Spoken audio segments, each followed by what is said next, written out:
महात्मा गांधी, इंदिरा गांधी, रवींद्रनाथ ठाकुर, गुरु नानक, संत Kabir, Ambedkar, Lord Curzon, Srila Prabhupada एमिति 10 विश्व प्रसिद्ध व्यक्ति पुरी जगन्नाथ मंदिर भितर को पशि पारि नाहंती।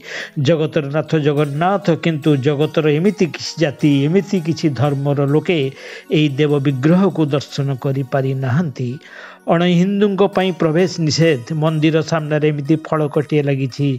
तेरे केबेठु ए निषेधाज्ञा ऐतिहासिक माने कहींपारे हुए तो सुरक्षा दृष्टि एमिति होई पारे, कारण आक्रमण पाई प्रभु जगन्नाथ को 22 थर स्थानांतरित होगाकू पड़ी।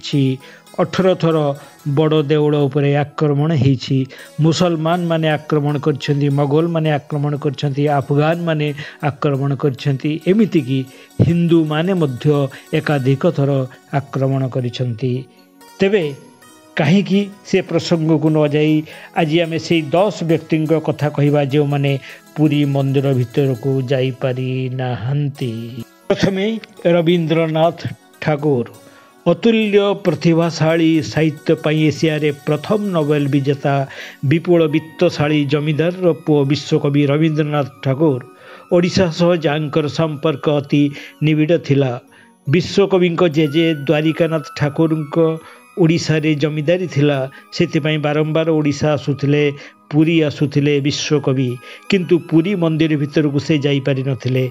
कारण कौन जानती? प्रकृत रे रवींद्रनाथ थिले ब्राह्मण धर्मर अनुगामी, निराकार उपासक। यह छड़ा ठाकुर वंशर पिराली ब्राह्मणत्वर वितर्क अन्य एक कारण थिला। सेतिपई रवींद्रनाथ मंदिर भितर को प्रवेश अनुमति पाई पारि नथिले। गुरु नानक जन्मसूत्र रे नानक सनातन धर्मावलंबी हेले मध्य परवर्ती समय रे सिख धर्मर प्रतिष्ठा करिथिले। विभिन्न स्थान भ्रमण करिथिले एवं एक ईश्वर मतवाद प्रचार करिथिले। 1508 मसीह रे गुरु नानक तांको अणहिंदू शिष्य मर्दानंकु नहीं जगन्नाथ दर्शन पाई पुरी आसीथिले, किंतु तत्कालीन पंडा माने नानक शिष्य आड़े इंगित करी मंदिर प्रवेश करने को दे नथिले। तेबे लोककथा अनुसार नानक मंदिर भितर को जाई न पारी समुद्र कूल को जाइथिले। सेठी से जगन्नाथ को ध्यान करने को बसीथिले। प्रभु प्रसाद न पाई भोकिला समय बीतवाक लगी, किंतु आश्चर्यर कथा संध्या हेउ कही जड़े आसी सुना थाली रे सेमानंकु सुस्वादु खाद्य परिवेषण करिथिला। परदिन सकाळे जेतेबेले ठाकुरंक पाखकु सबायत माने जाइथिले, देखिथिले कि सुनार थाली नहीं। अन्यपटे पुरी राजा स्वप्न देखिले जे निजे जगन्नाथ समुद्र कूल को जाई कहीं भक्त को प्रसाद खुआउछंती। आउ सेवायत माने जेतेबेले मंदिर भितर ठाकुरंकर सुना थाली खोजुथिले, राजा समुद्र कूल को गले, सुना थाली पाइले। आउ नानक को अनुरोध कले आपण प्रभुंक प्रतिमा दर्शन करंतु। नानक दर्शन करथिले। परे राजा को कहिथिले जगन्नाथ केवल पुरीर भगवान नुहंती, समस्तंकर भगवान। आउ सेबेठारु हुए तो सिख धर्मावलंबी माने पुरी मंदिर रे प्रवेश अधिकार पाइछंती।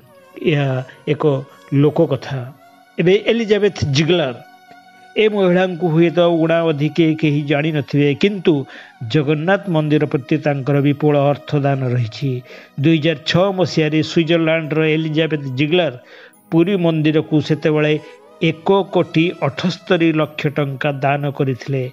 एकक भावे एते परिमाण रे दान पुरी मंदिर दान इतिहास रे सबुठू बड़। किंतु जन्मसूत्र रे से ख्रिस्टियान, तेणु जगन्नाथ मंदिर रे प्रवेश अधिकार पाई पारि नथिले Elizabeth Ziegler. B.R. Ambedkar, doctor Bhimrao Ramji Ambedkar ये होउछंती भारतीय संविधान प्रणेता। एकाधार रे थिले ज्यूरिस्ट, पॉलिटिशियन, बौद्ध आंदोलनकारी, दार्शनिक, चिंताविद, नृतत्वविद, ऐतिहासिक, सुवक्ता, लेखक और अर्थनीतिविद। दलित भावे जन्म होई तमाम जीवन से कुख्यात वर्ण प्रथा विरुद्ध रे लड़ाई करथिले एवं जीवन रो शेष भाग रे बौद्ध धर्म ग्रहण करथिले। 1945 मसीह रे महापंडित भारतर शेष बड़लाट लॉर्ड माउंटबेटन को सांगरे नहीं जगन्नाथ दर्शन पाई पुरी आसीथिले, किंतु जने दलित, जने ख्रिस्टियान तेणु पंडा माने 2 जन को ही मंदिर भीतर को प्रवेश करने को दे नथिले। लॉर्ड कर्जन ना शुणी निश्चय 1899 रु 1905 से थिले भारतर भाइसराय बा बड़लाट। से इंग्रेज हेले मध्य भारतीय संस्कृति और प्रत्नतत्व प्रति तांकर गभीर रुचि थिला, गभीर ज्ञान थिला। से 1900 मसीह से जगन्नाथ दर्शन पर पुरी जाइथिले, किंतु ब्रिटिश हुकुमतर जड़े दुर्धर्ष बड़लाट को पुरी मंदिर रे प्रवेश अधिकार मिली नथिला। महाचक्री सिरिंधर्न थाईलैंड रो क्राउन प्रिंसेस हेउचंती महाचक्री सिरिंधर्न 2005 रे एक जातीय गस्तरे भारत आसथिले। थाईलैंड रो यही राजकुमारी तांको क्षेत्र में बेसी समान घटना घटीथिला। बौद्ध धर्मावलंबी होइथिबारु तांको पुरी मंदिर रे प्रवेश करने को दिया जाई नथिला। फलरे मंदिर बाहर प्रणाम करी फेरी जाइथिले थाईलैंड रो ये राजकुमारी। संत कबीर 14 शताब्दी विख्यात कवि और साधु थिले। कबीर प्राचीन भारत रे कवि जातिगत संपृक्तिर गीत गाइथिले। से वृत्ति रे तंती, किंतु तांको गीत कविता भक्ति आंदोलन को प्रभावित करिथिला। तांको मतवाद सिखवाद, मर्स्यावाद, सूफीवाद नारे प्रचारित होइथिला, किंतु से पिंधिथिबा टोपी कारणरू तांको मंदिर भितरे पशिबा को दिया जाई नथिला। एठी भी सेही लोक कथा कि जगन्नाथ को स्वप्न हैला। शेष रे खोजी खोजी तांको आनी काले पंडा माने प्रभुंक दर्शन कराई थिले। इंदिरा गांधी भारतर प्रथम महिला प्रधानमंत्री। 1984 रे प्रधानमंत्री थिबा बेले से जगन्नाथ दर्शन करने को पुरी आसीथिले। तांको बापा जवाहरलाल नेहरू को जाति कौन धर्म कौन ए नहीं भिन्न भिन्न वितर्क थिबा बेले से काश्मीरी ब्राह्मण बोली किछि कहंती। आउ से अनुसार इंदिरा ब्राह्मण घरर झियो, किंतु फिरोज जहांगीर गांधी को विवाह करने परे जाति धर्म गोत्र बदली गला। तेणु बिना दर्शन रे फेरी जाइथिले इंदिरा गांधी।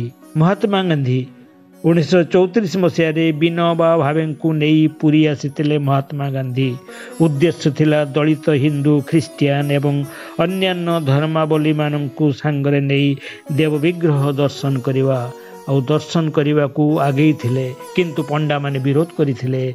तेबे हिंदू होइथिबारु महात्मा गांधी को दर्शन पाई अनुमति मिलिथिला, अनुरोध करा जाइथिला, किंतु प्रत्याख्यान करथिले महात्मा गांधी एवं श्रीमंदिर पाखरु हरिजन पदयात्रा आरंभ करथिले।